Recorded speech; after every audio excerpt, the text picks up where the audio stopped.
Assalamualaikum warahmatullahi wabarakatuh. Apa kabar Bapak Ibu semua, sehat? Alhamdulillahi Rabbil Alamin. Allahumma salli ala Sayyidina Muhammad wa ala ali Sayyidina Muhammad.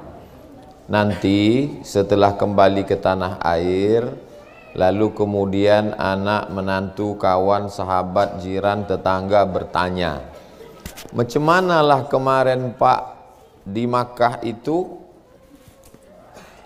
ibadahnya namanya tawaf ya? Iya. Berkeliling Ka'bah? Iya. Kenapa berkeliling? Tak usahlah kau tanya-tanya. Banyak tanya masuk neraka, kata ustad-ustad.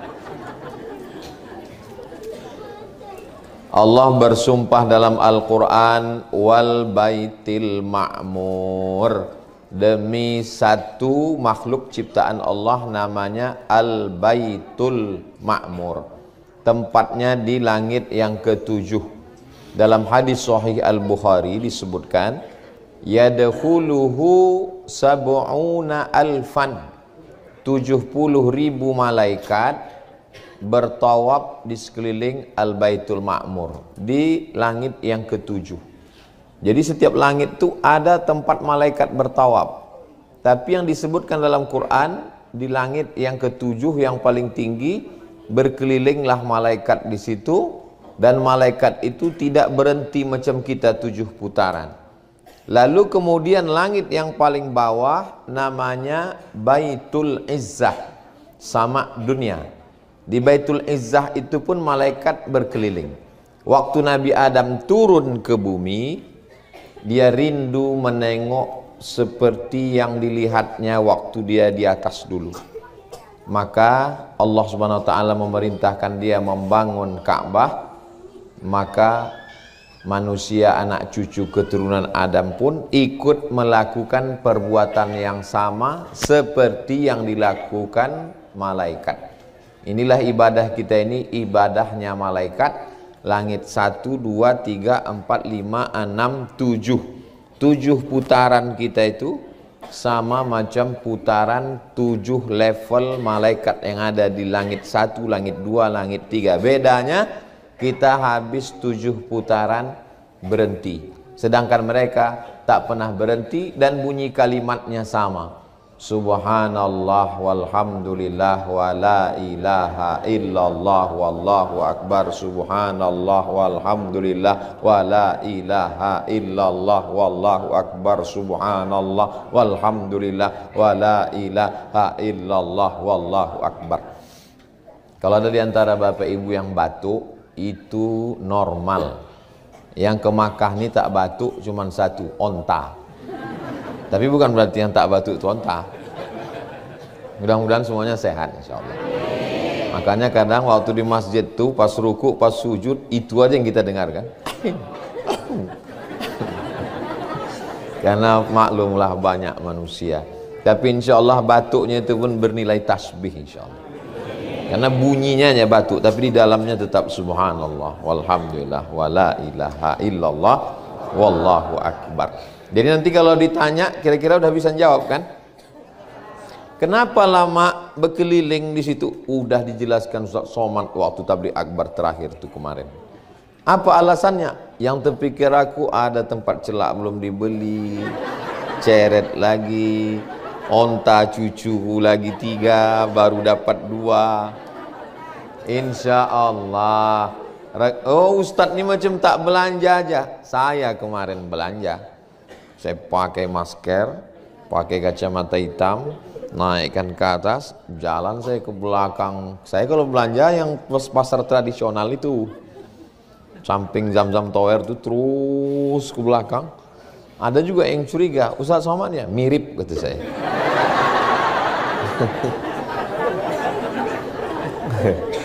Mencari rumput Fatimah, mana tahu ada orang melahirkan kadang ditanyanya. Mencari mangkok Yasin, kadang ada orang kemasukan jin dituangkan air Zam-Zam minta obat. Mencari, nampak pula pokok kaktus. Kok kaktusnya asal bunyi assalamualaikum, assalamualaikum gitu. Bukan berarti saya tak belanja, saya belanja, cuma tak ketahuan. Nah, jadi umroh ini belanjanya ada, ibadahnya ada, semuanya dapat insya Allah. Amin. Jadi tawaf kita itu, yang nanti malam mau tawaf masih bisa tawaf sunat, tapi tak bisa di bawah Pak Ustadz, karena masuk ke bawah mesti pakai kain ihram. Iyalah perempuan bisa, kami yang laki-laki ini ada juga sebagian yang pakai kain ihram. Tapi tawaf di atas pun tetap banyak pahalanya, karena makin lama berkeliling, makin banyak langkah kaki, makin banyak tasbihnya. Kadang kita ini tawaf lama betul terasa, tapi kalau jalan-jalan, nah nanti masih ada kesempatan. Hari apa bertolak Ustadz Iqbal dari kota Makkah? Hari Ahad. Rabu, Kamis, Jumat, Sabtu, Ahad. 5 hari lagi masih bisa melakukan amal seperti amal malaikat. Subhanallah walhamdulillah wa la ilaha illallah wallahu akbar. Karena perbuatan ini tak bisa dilakukan di kampung kita. Balik nanti ke Medan, berkeliling di patung Sisingamangaraja. Subhanallah walhamdulillah. Balik ke Pekanbaru, berkeliling di Songket. Balik nanti ke Bukit Tinggi, berkeliling di Jam Gadang. Subhanallah. Bid'ah dolalah itu hanya bisa dilakukan di sini. Berapa banyak datuk nenek moyang kita sampai tua tak pernah menengok Ka'bah, hanya membayang-bayangkan gambar Ka'bah aja dia sholat. Kita pula sholat tengok jamaah nih, masya Allah, anak-anak kecil sampai kemari. Betuahnya kalian nak, kami udah tua baru sampai. Kadang kalau kita ceritakan ini ke anak-anak nih, Ustadz udah tua baru sampai kemari. Apa kata anak-anak nih? Derita lo kali. Yang masih muda bersyukur, mudah-mudahan istiqomah. Yang sudah tua pun tetap bersyukur, insya Allah husnul khatimah. Tidak ada yang tak baik dalam pandangan Allah Subhanahu wa ta'ala. Ini tawaf. Setelah tawaf, wattakhidhu min maqami Ibrahim musalla. Salatlah di belakang maqam Ibrahim. Karena manusia ramai padat, hanya bisa salat setentang. Maqam di tempat kita kuburan. Ustadz kenapa tak bergerak di situ aja Ustadz? Kabel nih pendek ha. Nah, jadi jangan sampai apa loh Ustadz nih, tak mau dia berjalan. Tengoklah aku terikat ini ya.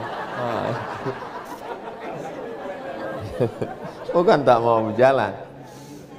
Jadi sampai mana tadi?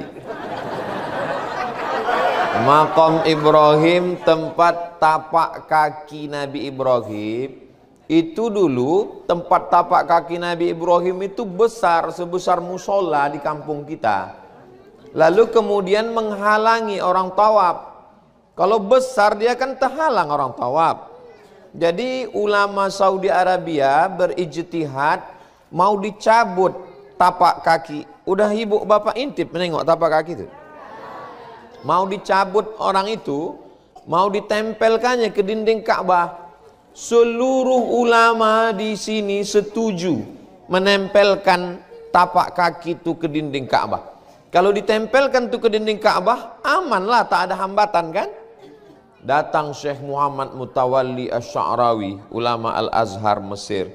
Kata dia, menurut kitab-kitab yang kubaca tak boleh tapak kaki Nabi Ibrahim ini, bekas tapak kakinya ini dipindahkan. Kata ulama, kami tak berani menghadap raja, ini bukan main. Dia udah setuju, udah tanda tangan, kami tak berani. Datanglah Syekh Muhammad Mutawalli Sya'rawi, ditulisnya dalil. Di hadapnya raja ditunjukkannya, Tuan Raja, ini tak boleh dipindah. Setuju raja dengan tulisan Syekh Muhammad Mutawalli Sya'rawi. Kalau begitu katanya, apa solusinya? Dibuatkan aja rumah kecil. Itulah dia makam Ibrahim yang sekarang. Malamnya bermimpilah Syekh Muhammad Mutawalli Sya'rawi berjumpa dengan Nabi Ibrahim alaihissalam. Ditulisnya lah buku kecil, judulnya Huna Ra'aitu Sayyidana Ibrahim. Saya beli buku itu ketika di Mesir, ada di rumah. Nanti yang mau saya fotokopikan. Begitulah Allah Subhanahu wa taala mau menjaga ini, akhirnya dia tetap tempatnya di situ. Paling afdal kita sholat sunat di belakang, kalau tak bisa setentang, dan itu sudah kita laksanakan. Lalu kemudian mana tahu nanti bertanya, kenapa sholat di belakang makam Ibrahim? Nah, ini dalilnya. Apa arti makam Ibrahim itu? Tapak kaki, bekas tegak. Makam artinya tempat tegak. Tegak Nabi Ibrahim di situ, lunak batu itu macam semen yang diinjak. Jauh berjalan banyak ditengok, lama hidup banyak dirasa, lain tempat macam-macam peristiwa. Saya pernah ke Kalimantan, begitu sampai di satu daerah, disuruh orang tuh menginjak semen basah. Pijak Ustaz Somad, saya pijak lah. Setelah saya pijak, angkat lagi Ustaz, saya angkat. Apa maksudnya Pak? Supaya kami punya kenang-kenangan tapak kaki Ustaz. Ada di Kalimantan. Itu macam-macam. Ada minta tanda tangan, baru di Kalimantan itulah minta tanda kaki. Nah, jadi jangan sangka cetakan tapak kaki Nabi Ibrahim itu semen basah yang diinjaknya, enggak. Batu itu diinjaknya melunak, lalu batu itulah naik dan turun karena tak ada tangga, membantu Nabi Ibrahim dan Ismail menyusun bangunan-bangunan Ka'bah itu. Kurang bahannya, tak sampai dinding itu naik ke atas, itulah dia letter U yang disebut dengan Hijr Ismail. Disebut dengan Hijr Ismail karena Nabi Ismail yang membangun, jatah dia itu kurang. Sampai kurang bahannya itu pun ada hikmahnya. Apa hikmahnya? Dengan tidak selesainya Hijr Ismail itu, maka semua orang yang bukan pejabat, yang bukan raja, bisa sholat di dalam Ka'bah. Siapa yang sholat dalam Hijr Ismail, maka sama seperti sholat di dalam Ka'bah. Iyalah kalau raja-raja, sultan-sultan bisa masuk ke dalam Ka'bah, kita gimana? Insya Allah yang masuk ke dalam itu maka sama seperti sholat di dalam Ka'bah. Tempat yang paling intinya lagi di dalam letter U itu ada mizab namanya. Mizab, talang saluran air. Berdoa di bawah. Pas di bawah mizab. Macam-macam bunyi doa orang berdoa di situ. Tengok sebelah kanan, acak-acak oke,